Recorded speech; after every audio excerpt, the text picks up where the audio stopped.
with Charlotte County Fire EMS. So obviously, Rick course is behind me. We're on team 3 of 24 teams. 24 teams are going to be going through the course today. It's 24, 26, more than 20, which is going to make for a day. So stay tuned. I do have on our Instagram posted the order of the teams and how they're going to be going through the course today, or the order that they're going to be going through the course today. Crews are getting set up now behind me.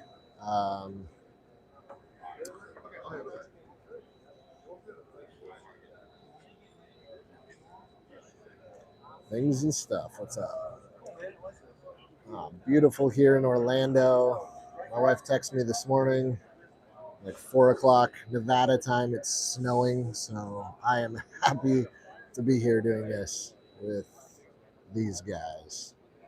I'm spinning around here. Cody's working on getting shields set up the right way so they don't come off mid-course, which has never happened. I say that. But they're using our Smoked Out Series shield to simulate smoky environments in this large warehouse-style format for this Rick course, which allows, obviously, the instructors and all of the spectators to see exactly what's going on while the people running the course cannot. So it's an awesome tool. That's why we created it, was to be able to do exactly what we're doing. We had talked a little bit about bottles. Obviously, the teams are coming using what they have, what they're familiar with, but it's interesting what we see with bottles and the air pack manufacturers when it comes to the RIT competitions, specifically with these guys. They're running the stubbier MSAs, which I believe are a 45-minute, 4,500 PSI bottle. So a little more time, but it does increase their profile compared to some of the other manufacturers. So just something to think about when you're considering RIT operations. You definitely want the more time as we train, as we look at studies. Having more air is definitely preferred to having less air, but also you have to consider your agility, your physical fitness level, and then you also have to consider your agility, your physical fitness level, and then also your abilities.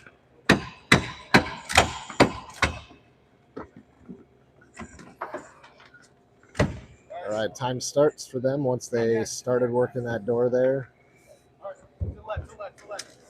Team 1 is going to be entering the course. Team 2, who just forced the door, is going to be securing utilities. Follow them.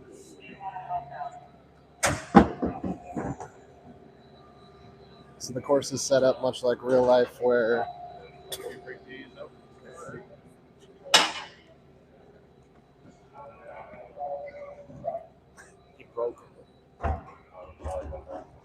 softening the structure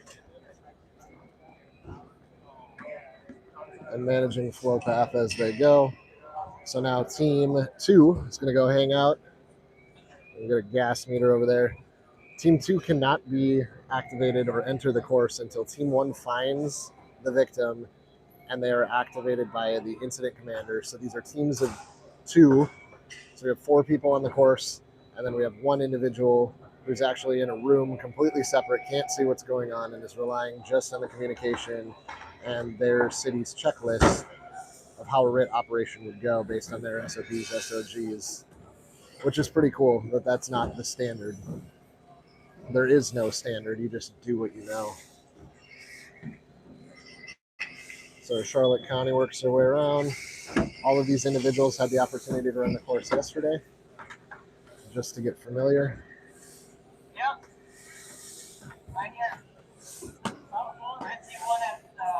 Team 1, calm, cool, collected.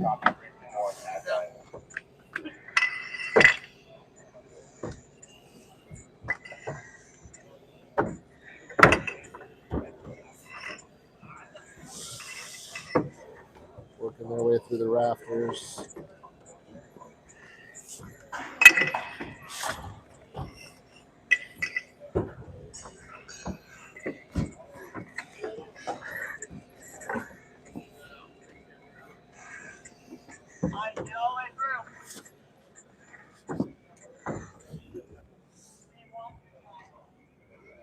Slow is smooth and smooth is fast for Charlotte.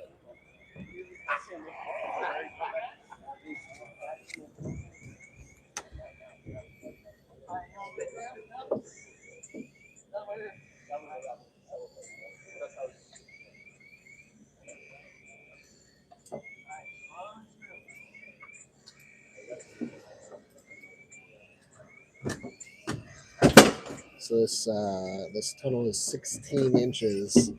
Barely allows for the helmet on a traditional style helmet to go from front brim to back brim. So these individuals have to take their packs off. The caveat is they have to be repacked up once they come out.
So some of the other things that are important when it comes to grading on the course,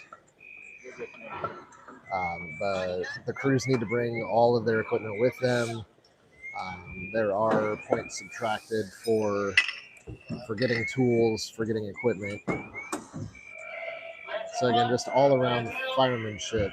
This is a RIT competition, but communication, clear communication, CAN reports with IC.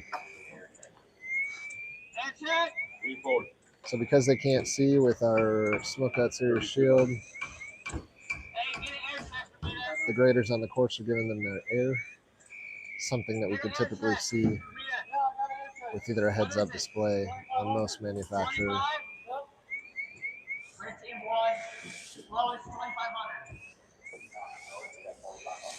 But right now they're reporting air back.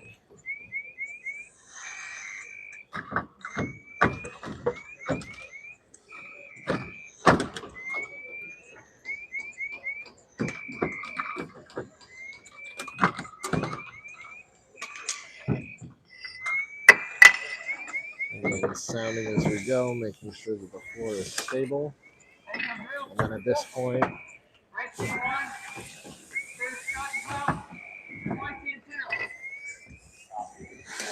so now that they've located the victim, you'll see Team 2 jump in on the course.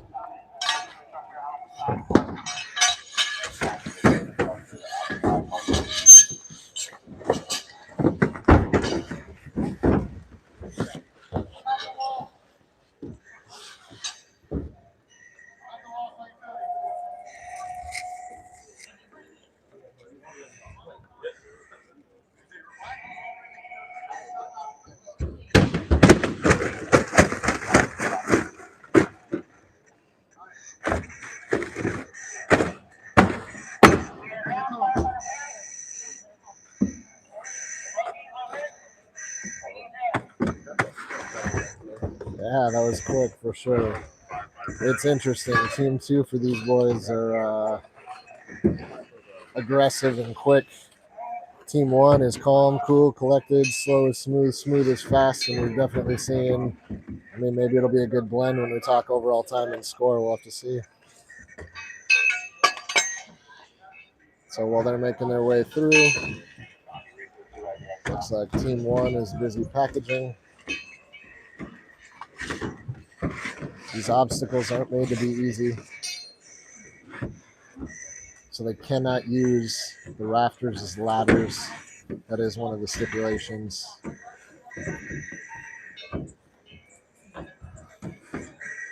As they go through what they call the Rick Rack.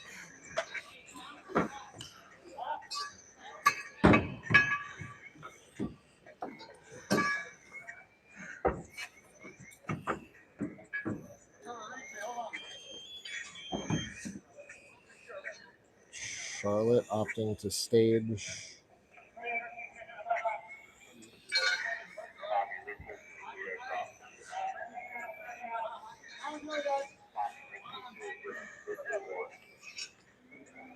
It's like 1 and 2 are linked up now.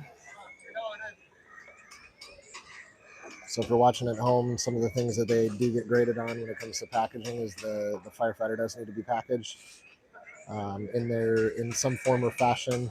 What we've seen a lot of teams do is use a pick-off strap with 2 big carabiners to clip to the D-rings on the shoulder straps of the SCBA, which works super, super well. In fact, our department adopted it also for real life scenarios.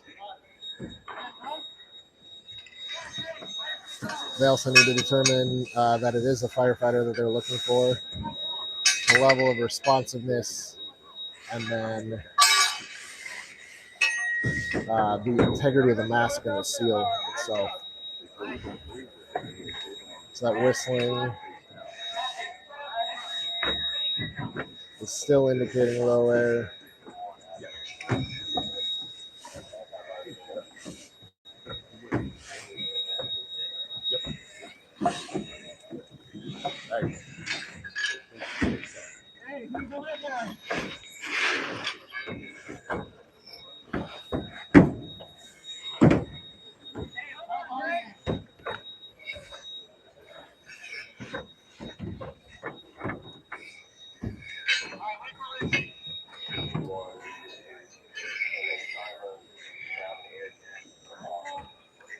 So it looks like we got a team.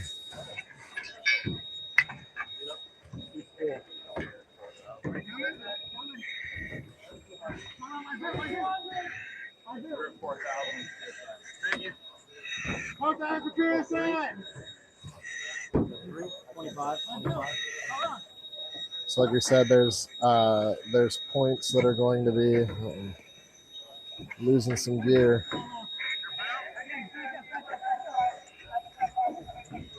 Communication is key. It's difficult, especially with the noises and yelling and the air packs themselves. So he's going to have to correct his gear issue. Obviously, if we're not part of the solution, we're part of the problem. So he's going to have to fix himself before he continues.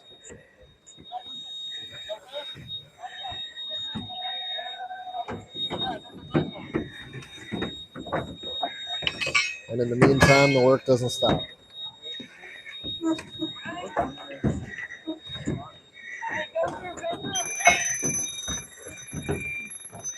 So that's the low air alarm on one of those MSA packs. So lots of noises happening right now, but this pretty accurately depicts the chaos of the fireground, if I do say so myself. Controlled, but still chaos. So now they need to make a decision on whether they're going to pull their low air person out. They need to address it in some form, whether that's exiting the structure or using that RIT pack to fill himself. So we'll see which way they decide to go.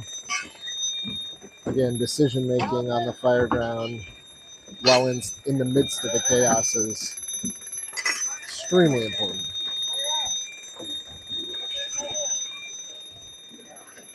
And that's what these teams are working through today. So it looks like they're going to opt to address the issue by filling.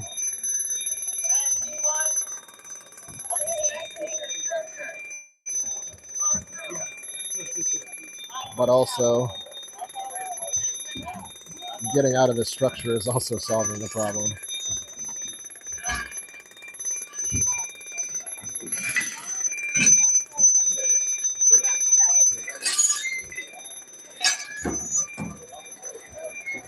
Which, after a little deliberation, it looks like that's the route they're going to go. Being this close to the exit, that's not a bad idea. Team 2 over here working the victim problem.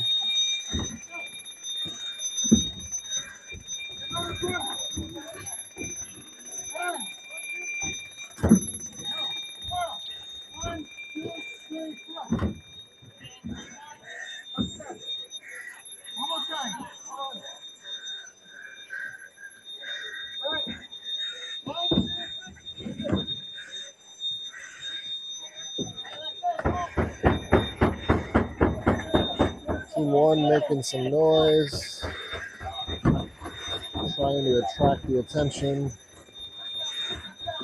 provide some direction.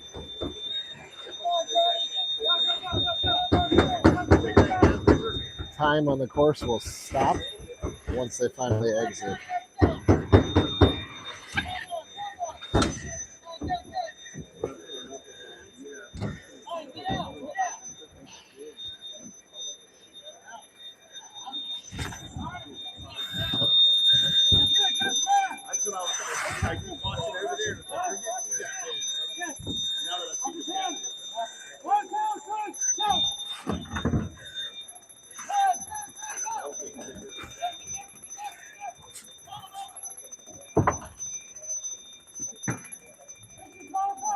Medical management to the victim. Everybody's out. That'll stop the clock for Charlotte County.